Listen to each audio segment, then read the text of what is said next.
Hey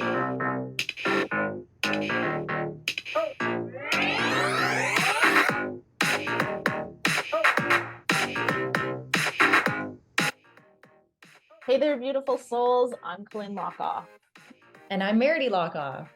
And welcome to Spiritual Sisters with Sass, the podcast where two sisters with a passion for spirituality and a touch of sass come together to explore the exciting world of self-improvement. That's right, Colleen. We embarked on this incredible journey together, diving into different self-improvement techniques, yoga practices, and a whole array of life experiences.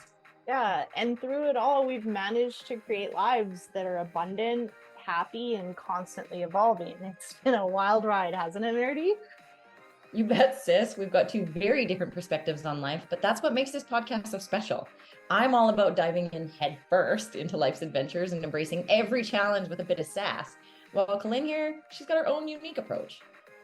Yep, that's me. And I'm all about the yoga, mindfulness, and finding my zen. And together we make the perfect balance.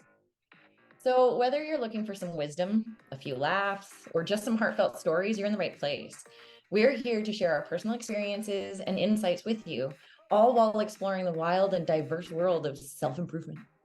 So grab your headphones and get ready for a fantastic journey with us. Spiritual Sisters with Sass is here to uplift, inspire, and keep it real. Thanks for tuning in, lovely listeners. Let's dive in. Spirit and sass. Here we go.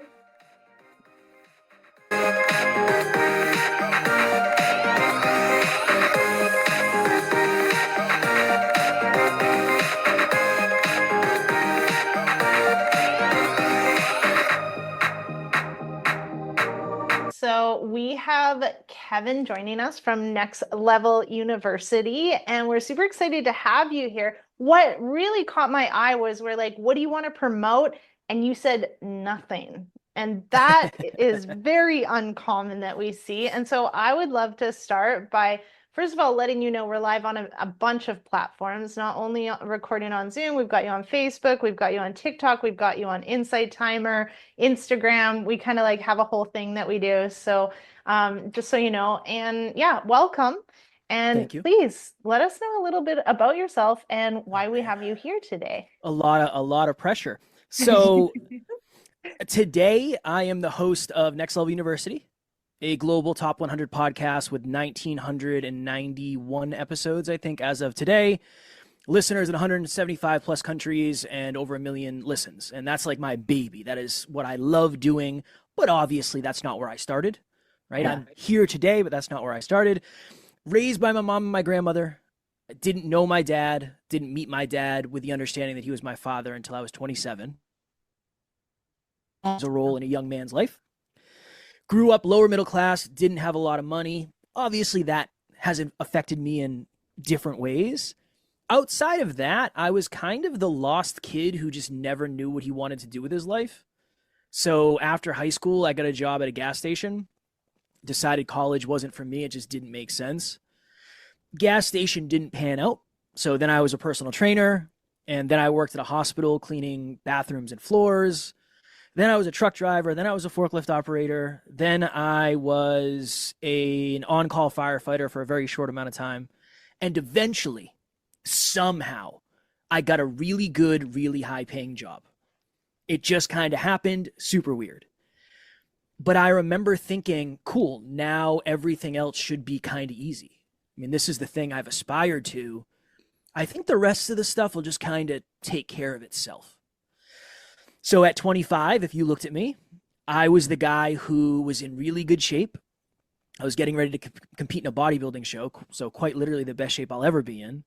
My girlfriend at the time was a model. I had a nice car, high-paying job, new apartment, great friends. From the outside looking in, there's no way you would ever think I was miserable. But I actually ended up the next year sitting on the edge of a bed when I was traveling for work, contemplating suicide. Because I felt so stuck and I felt so trapped. And I think the best way to explain it is I thought the key of being in really good shape would unlock and fix all the internal voids. Okay, that didn't do it. It's got to be the key to having a very attractive partner. That's the next one. That didn't do it either. Okay. What's left? Money. That's the one. And that's the hardest one to get. No, that didn't do it either. So I think I just got to a place where I had put so much thought into that final key, and I had worked so diligently on finding it and getting it, that when it didn't open the door, it didn't fix the void, I didn't really know what else to do. And that was kind of my rock bottom basement moment, and one of the hardest things ever of all time, but it's really helped me empathize with anyone who's going through it. And at this point, I'm grateful for that and grateful for having gone through that. Obviously, at the time, I wasn't as grateful, but I ended up being able to kind of crawl out of that. I left my job a few months after that suicidal ideation. And then I began the journey of being a broke entrepreneur for the next several years, trying to figure out how to do all this. And eventually we figured it out externally, but I still deal with imposter syndrome, and I still have days where I don't feel good enough or smart enough. I still have limiting beliefs. I am not a final product. I didn't figure it all out. I've just made friends with a lot of the stuff that I didn't befriend sooner. I think it's maybe the best way to explain it. So that's my story in a nutshell. That's Awesome. awesome. Thank you for sharing. Of course, I absolutely. mean, I think the both of us, well, maybe Mary not so much. She's making the money and she's loving it, and it makes life so much nicer for her.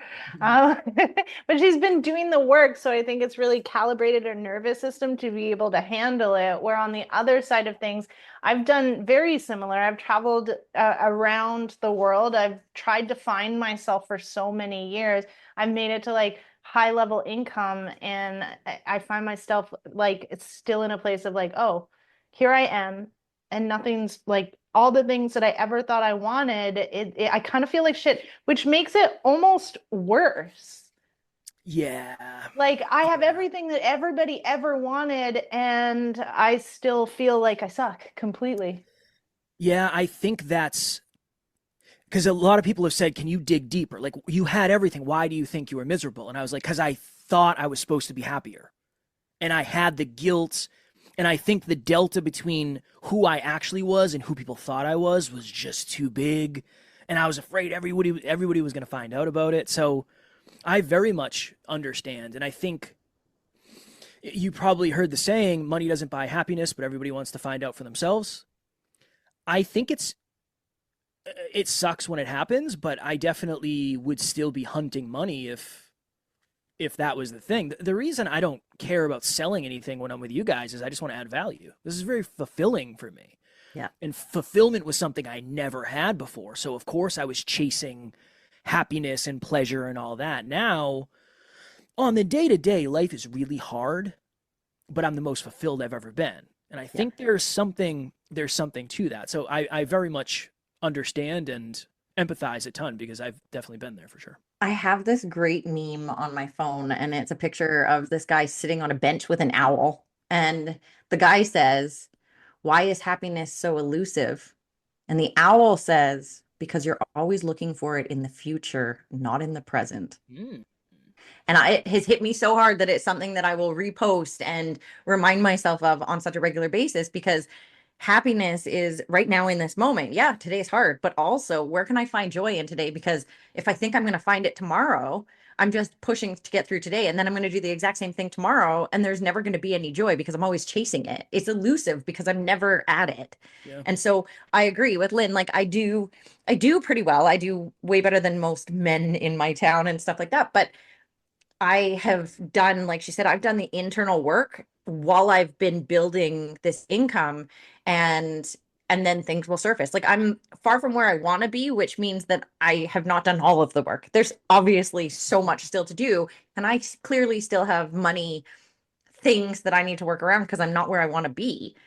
But also I have a piece of it, and it does make my life easier. But I can guarantee you, just like you said, it didn't buy my happiness. It doesn't make me happy.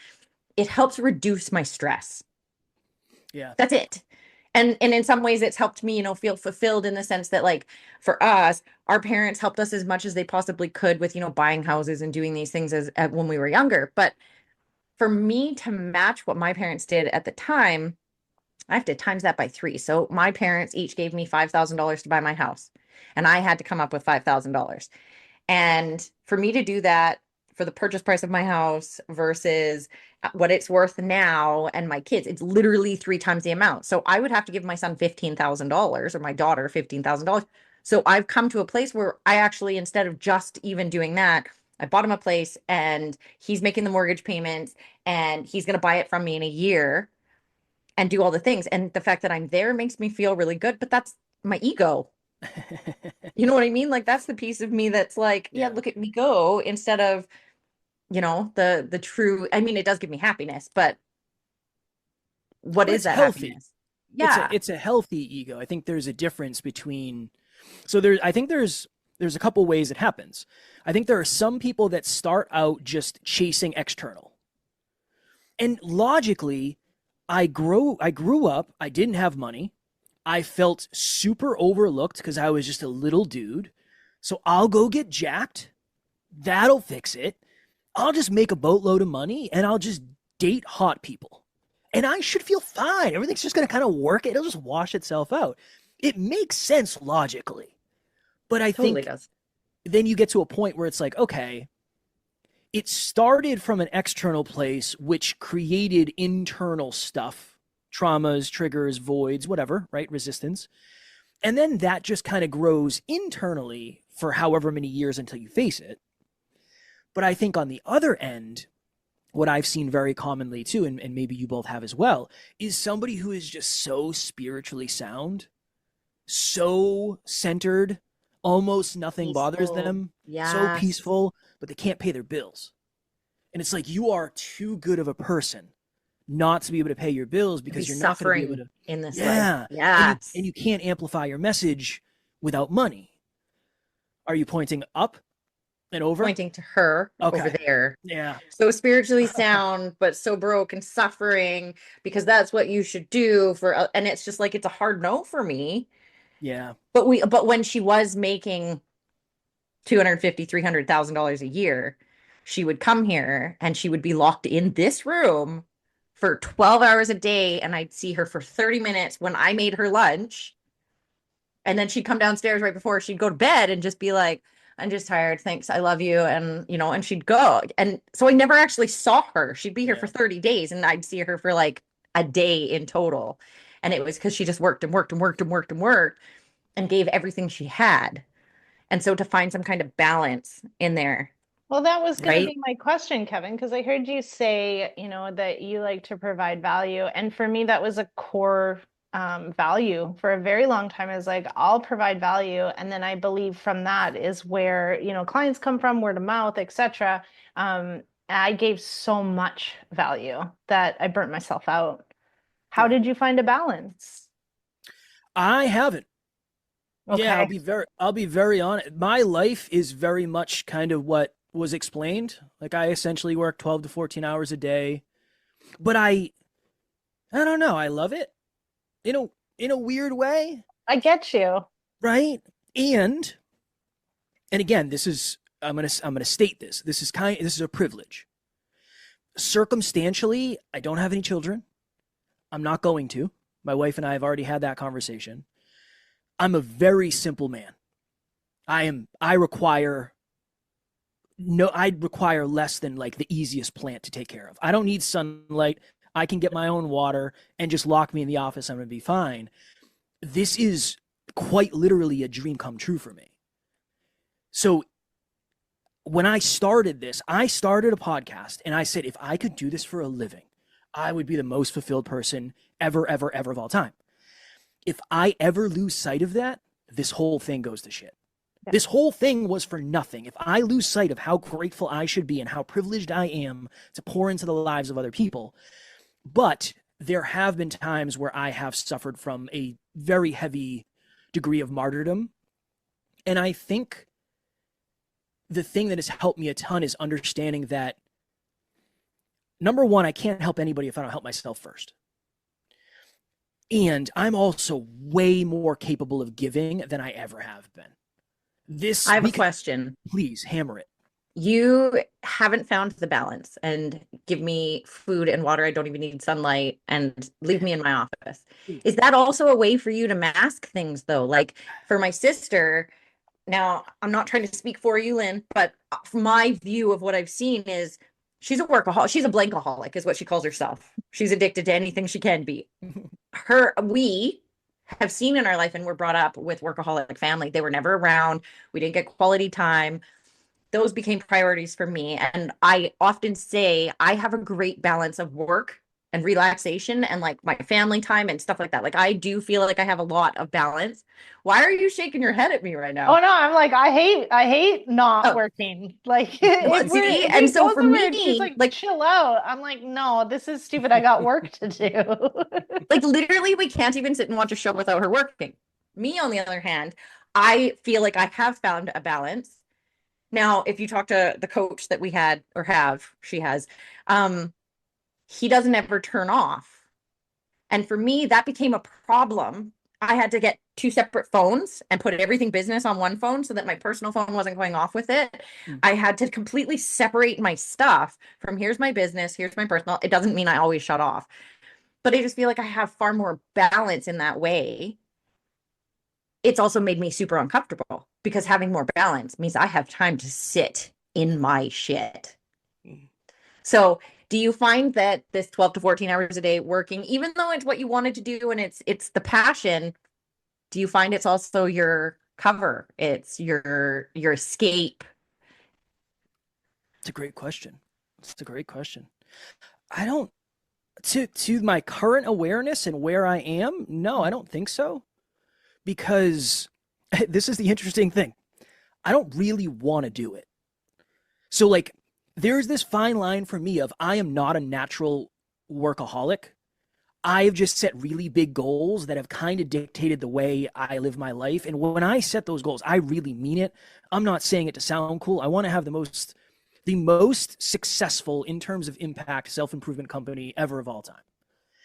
We didn't get to 2,000 episodes because we said we wanted to get to 2,000. This is just a byproduct of what we think it's going to take to accomplish that. So almost in a way, I don't want to do it. It's just like kind of what I signed up for. And I can't imagine doing anything else.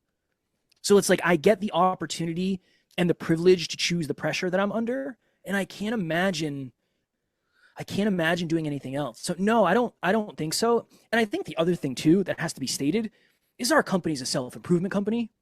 So like every day I'm thinking about, what was that about? Why did I have that little ego flare? Yeah. What the hell was that about? Are you getting a little full of yourself, Kev? You better tone it down. Like life is coming for you.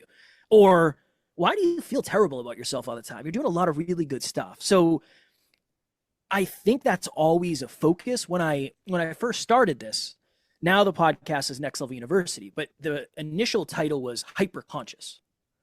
I want to know everything about myself, the good, the bad, the ugly, the beautiful, the stuff I can't work on yet, the stuff that's already been worked on. So I would say hopefully not. I would say probably not would be my answer. Okay. I love the question. Yeah, I know. And we totally have to like follow up in, I don't know, what do you think, Mary? Like 2 years? So personally, I'm a yoga teacher. Like I used to be a nurse, went to med school, burnt myself out in the medical field. I hate when you explain yourself like this. It drives me crazy. She thinks I need some like master title to encompass She's all taught hundreds of 200-hour teacher trainings. She teaches yoga teachers how to be yoga teachers, and she coaches them how to have a business in yoga. So I'm a yoga teacher. So it's not, bitch, but it doesn't make me any money. That's fair. It's like, yeah. You deserve. I don't want to say you deserve anything. You could have a much shinier title if you see. It just drives me crazy because I feel like she minimizes herself when she says, I'm a yoga teacher. And I'm not saying anything bad about yoga teachers, y'all. I just think she lowers, she's not doing this. She's doing this for yoga teachers. So I feel like when she says that, she just minimizes herself. And it drives me crazy. We did look up some names yesterday and we came up with like master yoga educator and business coach. We did come up with that one. That's nice. Okay. I like that. That being said, personal development, like as we go back through all 10,000 years ago, it's pretty interesting because yoga literally teaches all the concepts of personal development nowadays. It's all just a copy. And I love that because my scientific brain is just like making these connections all over the place. And that's how I offer very grounded, scientific based yoga. And I love it. If you come and do a teacher training, which Kevin, I would offer you, if you haven't done that, you want some self-improvement, we've got a hybrid yoga teacher training coming up. You could join us. You could join us online. You could join us at the 1 week retreat in Vancouver Island. Like we could talk about that if that's something that you're interested in. Okay. It really It's is pretty like game changing. it's Even when you're life. already working on yourself, it takes everything that we know in modern times and moves you into the thousands and thousands of years ago. Okay. Like it was such a It's great the tie-in. So OG just saying. teachings, like really. And so me teaching this to people, I mean, I got to see groups of 28 people coming and their whole lives changing just by like 3 weeks together. And it became such a passion for me. And I gave up all my earthly material belongings and I went and I started like being nomadic and teaching these teacher trainings. And from that came more and more business. So I'm running teacher trainings, but I'm also running this incredibly successful yoga business. And I was literally at a point where I only felt good when I was teaching. I feel so natural. I know this stuff. Like, I don't need anything. I can just stand there and teach you a whole teacher training without any books or anything. And it became a point where I would literally end a teacher training at like 11 in the morning and then start another one at 4 p.m. And I remember people telling me, you're going to get burnt out. You're going to get burnt out. It's like, but no, this is where my energy comes from. And then it was I almost 2 years ago now, June, where I decided to take 3 months off where I was just going to chill and I was going to write my book. I'm writing an anatomy book. Nice. And this was going to help me to be more balanced in my life. And I burnt out hard and have been in one of the biggest depressions I feel like I've ever had in my whole entire life and still haven't like fully recovered back to where I was because it's hustle culture for sure in my head of like, this is what I have to do to create income. I have to serve to such a level of value that I just kill myself. And I don't find now I take a few months off and then that's it. Like I can't even if I try to hold space for very big groups, I'm physically exhausted. Like I can't do it anymore. So I'm kind of wondering if that's like where you're at because my ego was definitely like, no, I can't stop. This is my dharma, a yoga my purpose. It's a yoga term for like my life's purpose. And now here I am like trying to find a balance because I like nice things and I like to fly first class. And I do believe I'm deserving of those things, but I definitely deserve not to work nonstop, basically 20 hours a And have day. a little more freedom in the freedom that you have created by being able to be being of anywhere. value to people. I was also I'm not going to be unkind to myself. I was also not appropriate with money because my nervous system, I don't think was calibrated to hold on to it. It just was, I'm making 30K, I'm spending 40K. Like, Been there, friend. you want first class? I got first class. Yeah. So I'd Yeah. love for you to like share if you're open to some free course. coaching here. Like, how do I find a balance of like giving value to people that I find is really important, but not burning myself out to do it? One of the things that I've noticed is heart-driven people tend to lack strategy. Because so there's the quote that there's a couple. One, chase your passion, chase your purpose, and money will come. Maybe. And the other one is, if you love what you do, you never work a day in your life. Less Yep. maybe, in my opinion. I think what happens is somebody who just has love for the game, whatever the game is, they get to a place where they say, well, it kind of negates the love and the heart and the impact if I run systems and I have strategies behind the scenes. That's what I've seen. Some of the people that I've worked with who have the biggest hearts are also the ones who are making the least money, and they're really kind of stuck because it's the internal stuff of, well, I can't charge. Like, what if somebody can't afford it? If they can't afford it, there's somebody out there for them that's not you. The truth of the matter is you can't afford it. You can't afford to do that because it's not sustainable. Mhm. So I don't know if I have a really good answer because I don't know. I feel like my life is relatively balanced, all things considered. I exercise every day. Yeah. I weight train every day. I have a great diet. I track my calories. I do all that. I spend at least 2 hours, if not 3 hours a night with my wife. So it's not like I'm like hyper regimented, Yep. which allows me to put in time doing the most important things in health, wealth, and love. So I don't know because every time I've gotten burnt out, I've just reevaluated and looked at what I can move around and what really drains me, what doesn't. Should I change my hours, that type of stuff? But I think it's probably the internal stuff of you need more strategy, and you are probably so good at adding value that you don't understand that you could take away 50% of the value you add and it would still be 70% more than anybody else is doing. Right. Yeah. That part is where I think a lot of us, I want to change people's life. I know. Same. If you said, hey, surprise, this is an 8-hour live stream, let's go.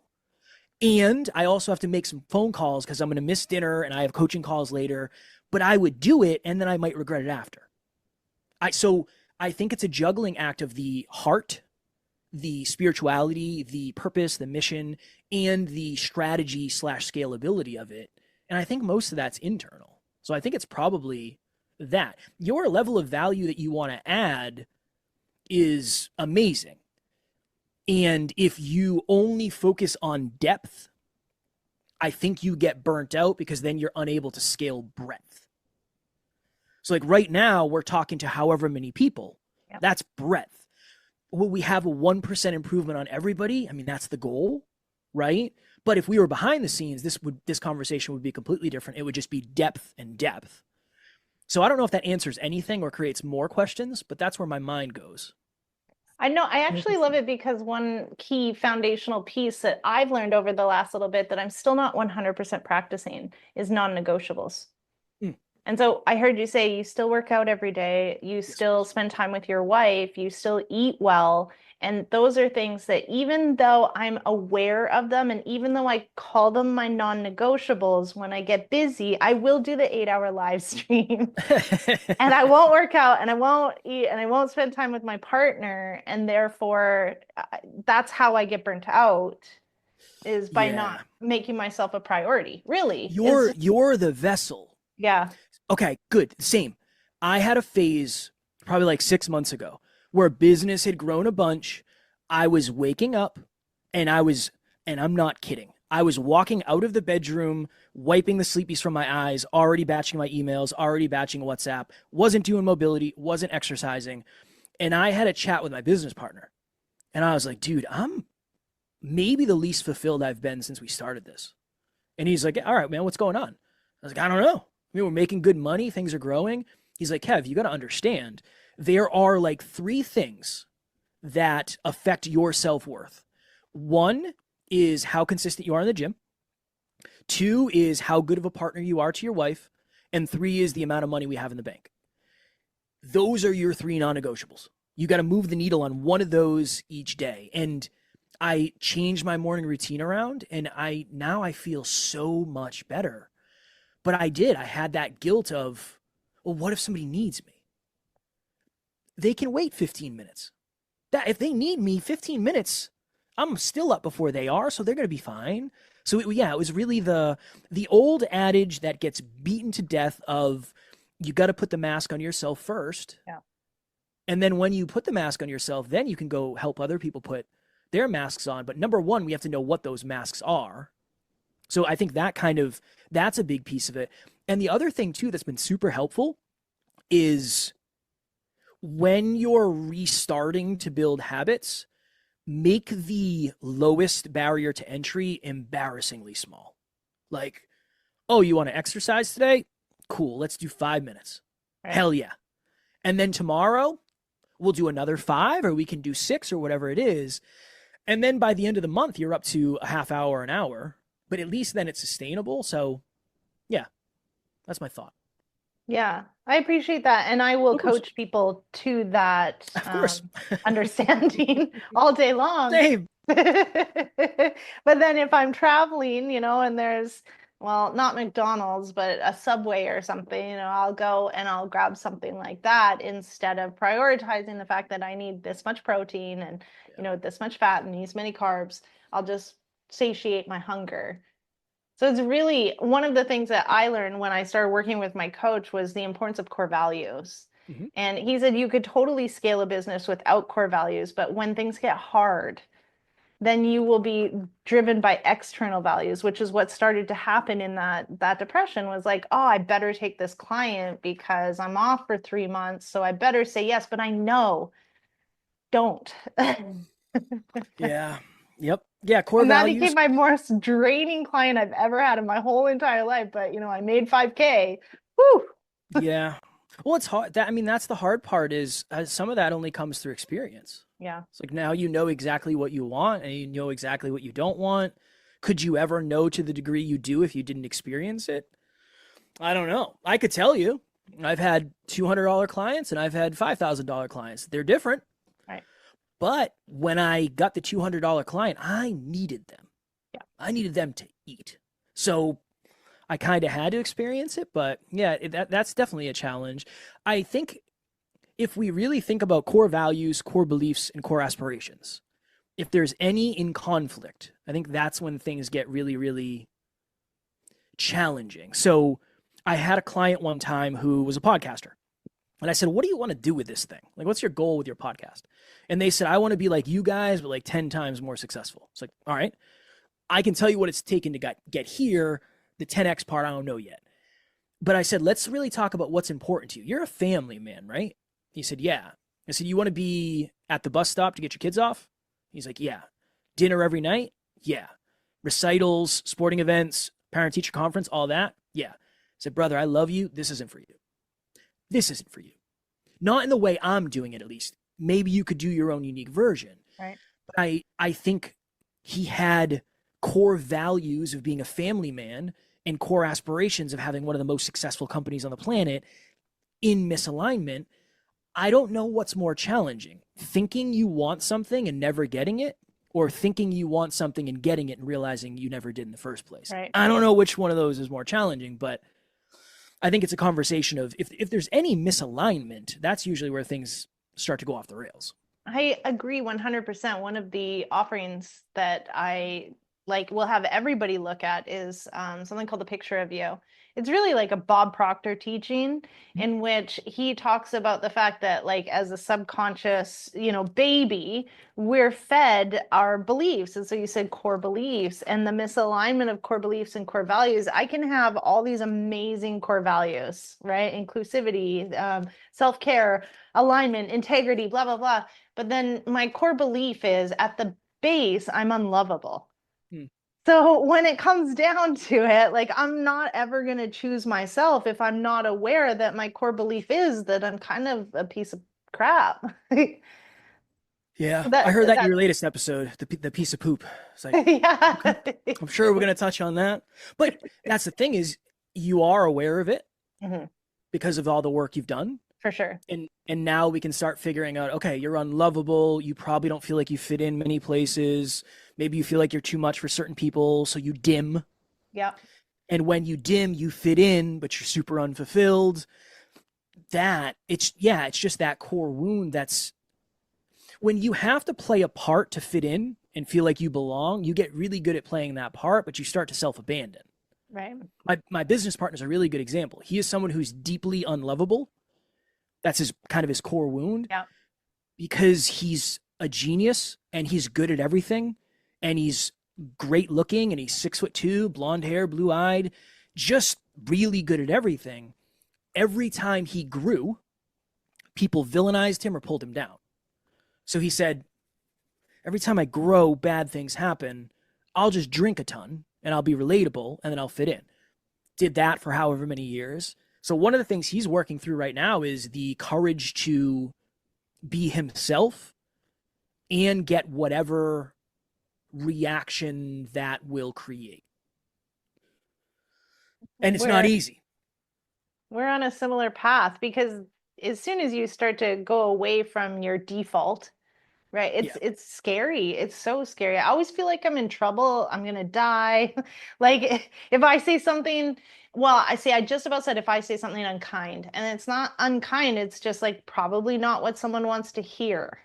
But Mm. it's real to me. And I say something like that, I immediately just like brace for impact Yeah. because I'm gonna die, I'm gonna lose this person. And really it's coming from this belief that I'm unlovable and who am I to speak up? Do you Nobody. think do you think that's where the lack of, I don't, accurate title for the yoga teaching is? Like, if I actually tell people how good I am, they're gonna freaking hate me.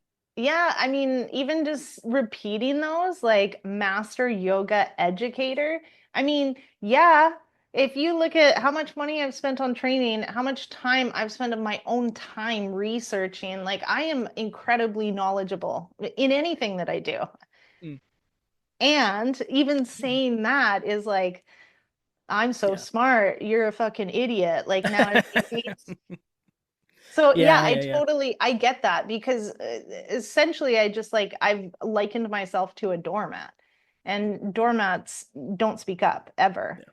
And it's an old story. Like I'm over it. I don't want that to happen anymore. And I say that and as soon as I start to speak up, it's a whole new world to just be like say how I feel to someone and then Yeah. you met my sister. She's a very vocal, straight up, has no problem. She doesn't even care if she's being unkind. Like she's just like, this is how it is. And a couple weeks ago, I actually started speaking to her about a couple things. And I'm her older sister. And I mean, we have a very close relationship. And I've still never even felt comfortable enough with the person that knows me more than anybody else in this world to Yeah. be straight up and say, hey, I don't like when you say that. Yeah. Well, boundaries. Boundaries are the answer. But they just seem so freaking impossible because it's a muscle that hasn't been flexed that Yeah. often. And now you're a full grown human. And it's this weak muscle that it's like, how do I get this up to speed Yeah. fast enough? You don't. You do a little bit today and you do a little Yeah. bit tomorrow. But yeah, I mean, we have a, right now, I think we have a 16-person team. And the majority of our team are women. And a lot of them have dealt with the same thing of, like I said last year, 2024 was a year of boundaries. We're all going to set boundaries with ourselves and with other people because it sucks in the moment, but what you get after is you get self-worth, Right. you get self-trust, and you get proof next time. You get that little voice in your head saying like, this kind of bothers me, but I don't want to rock the boat. I don't want to rock the boat. Last time I did, and actually went better than I expected. Right. All right, let me look at the most recent relevant proof. But again, all of this is easier said than done, right? Of course. It's easy to say on a podcast. It's harder to do in real life. Yeah. And I mean, and I have been. And it's Congrats. Congrats. thank you. You're welcome. Still incredibly scary. And like you said, like it happens and then it's okay. Sometimes it happens and it's not okay. And I'll want to revert immediately to like all the things that I can do to make it better. I would say being in spiritual community also it elevates the bypassing because spiritual people aren't supposed to get angry. Mm. Spiritual people aren't supposed to have money. Spiritual people aren't supposed to be all of these things. But like you said, my experience in life has brought me to this point where I was just talking to someone that I trust. She's very spiritual. I trust her. I look up to her. She's lived in ashrams, all these things. And I started talking about my finances and where I want to go with my business. And it was very interesting to hear her come back with a very broke mindset Mm. that I need to stop working, just give up, stop working and like let go and let God basically. And like I believe that in one way. And then I'm also a grounded human living on this earth. So there's also like this masculine action that needs to take place in order for me to live a certain way. And that's what she said. She's like, "Have you ever just seen like one of those artists on the side of the road that's high on mushrooms and like Jah will provide, like everything's amazing for them?" And I'm like, yes, but also no, like things are not amazing for them. They can't even afford to go fly to see their family. They're living on the streets in Costa Rica. Like I Mm. get it. God's providing, but at the same time, time, like providing exactly what they're asking for. So Yeah. I have come to a place of like, I'm actually like deserving of wanting to fly first class. Like that's not a bad thing. It's okay to want to not be, I came to Panama and we were like in a really gross Airbnb. And I'm like, it's fine. It's fine. And then the next morning, my partner's like, I thought you were going to do this like speaking up thing. And I'm like, you're right. It's not fine. I do not want to be here. This is disgusting. And we left and I didn't die. It was amazing. Right. But Right. like each time I am realizing there's also this calibration of like, I am deserving of these things. And therefore have had to go through all of these experiences to be exactly where I am right now. Mm. The struggling sucks. But it's also like if I then take these spiritual principles and actually apply them, the only struggle is internal. Like nothing's Yeah. wrong. I mean, I'm in a beautiful hotel room and I'm eating well, and I mean, we're traveling. Like, it's really not that bad. It's just me being like, it should look this way and it should look that way. And of course, I'm never good enough at anything that I do. And therefore, it's looking at the internal beliefs that are misaligning with the values and the aspirations, like you said. Yeah. I think there's a big difference between struggle and progress. It's like you're Fair. progressing, it just feels shitty. It just, even that's all proof that you're growing. And I Yeah. think that's one of the most common misconceptions. I won't say lies, misconceptions about growth is it feels good. Right. Sometimes. Sometimes it feels really good. Other times you sit in the end of the bed, you're rocking back and forth saying like, who am I and what has happened over the last couple months? And then 6 months later, you ratchet it up and you're good and you feel comfortable. But I don't know. I think progress is uncomfortable, and sometimes discomfort and resistance is proof that you're growing. Other Right. times it's proof that you're not growing. And I Right. think deciphering the two is kind of the goal, right? Fair. If you look at it like yoga wise, it's awakening. Awakening is completely uncomfortable. It's awakening to like the stories and the ego and the BS, but then there's suffering because you're going in the wrong direction. Right? So like growth is a great word. And if I can like delineate or like find the direction of awakening is painful, but it does mean that I'm moving forward. Whereas this suffering is actually showing me that I'm going in the wrong direction. It can be a great recalibrator Yeah, to move 100%. forward. Yeah. 100%. I think that's why self-awareness is so valuable, because I Fair. think naturally we're all on one polarity. Like we're on one pole. Like there's some people that hustle. Some people, the advice of, yeah, you should probably work a little bit more is untrue.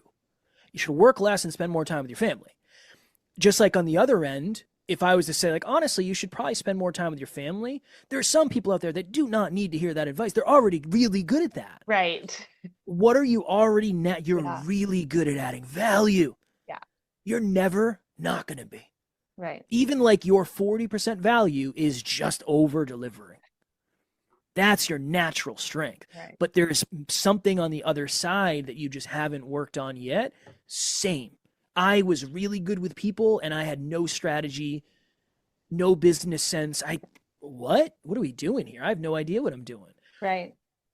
Continue the momentum of the strength, start the momentum of the opportunity for growth. And then I think eventually you get to a place where you're just more centered, for lack of better phrasing. Right. Will it ever be 5? Don't know. It might be 7 trending towards adding value. But there's still, if we're equating to 10, there's still a 3 strategy. That 3 strategy is infinitely more than the 0 might have been. Yeah. And then who knows what happens there. You seem like the type of person that no matter what, you couldn't be arrogant if you tried. You couldn't not add value even if you tried. And if you could see what I could see, the world would be a weird place because none of us would have any blind spots, but it doesn't work that way, unfortunately. Fair. Yeah, I appreciate that. Of course. So this is so perfectly timed. I appreciate you being so open. So Of course. if someone wants to get in touch with you, like what is it that you offer? Clearly a podcast. Is this, and Yeah. you said you take coaching calls. So what does that look like to work with you? Yeah, so we have group coaching, we have one-on-one coaching, we have free courses, we have, I think we have one paid course. So it really depends on what the person is looking for. I've really leaned into like working with podcasters. So I almost exclusively work with podcasters now, which is just weird. That's always a weird dinner conversation. It's like, no, I like, the podcast thing, like I coach people. Like, how do you Yeah. do that? It's like, yeah, okay, I understand. So I do that. What the podcast is holistic self-improvement. So that's every day. We do an episode every day on that. That's a great place for anybody to start. Always free. We don't have 5 minutes of ads. All the ads and sponsorships are our own. So that's always, I think, probably the best place to start. Yeah. If anybody needs anything specific, you can email me. My email is kevin@nextleveluniverse.com. I do my own emails. Questions, comments, concerns, fire away. I promise to get back to you. That's awesome. I appreciate it. Well, thanks so much for coming on. Does this feel like a good mic drop place to stop? Yeah, I very much appreciate the opportunity to add value, and I appreciate you being so receptive to a deep conversation in front of who knows how many people. Fair. Well, thank you very much. I'm just going to stop the recording. Okay.